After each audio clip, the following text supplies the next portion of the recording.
The Buddha. The Buddha's victory cannot be undone. No one in the world can approach it. By what path would you guide him who has no path, whose field is endless? The Buddha has no ensnaring, embroiling craving to lead him. By what path would you guide him who has no path, whose field is endless?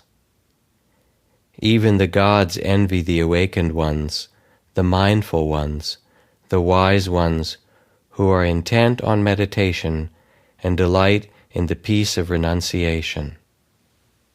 It is difficult to be born a human. Difficult is the life of mortals. It is difficult to hear the true Dharma. Difficult is the arising of Buddhas. Doing no evil, engaging in what is skillful, and purifying one's mind, this is the teaching of the Buddhas. Patient endurance is the supreme austerity. The Buddhas say that Nirvana is supreme. One who injures others is no renunciate. One who harms another is no contemplative.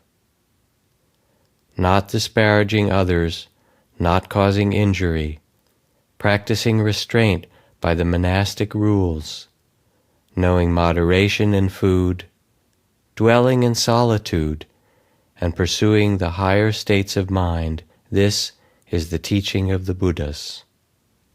Not even with a shower of gold coins would we find satisfaction in sensual craving. Knowing that sensual cravings are suffering, that they bring little delight, the sage does not rejoice even in divine pleasures. One who delights in the ending of craving is a disciple of the fully awakened one. People threatened by fear go to many refuges, to mountains, forests, parks, trees, and shrines. None of these is a secure refuge. None is a supreme refuge. Not by going to such a refuge is one released from all suffering. But when someone going for refuge to the Buddha, Dharma, and Sangha sees with right insight the Four Noble Truths, suffering, the arising of suffering, the overcoming of suffering, and the Eightfold Path leading to the ending of suffering, then this is the secure refuge. This is the supreme refuge. By going to such a refuge, one is released from all suffering.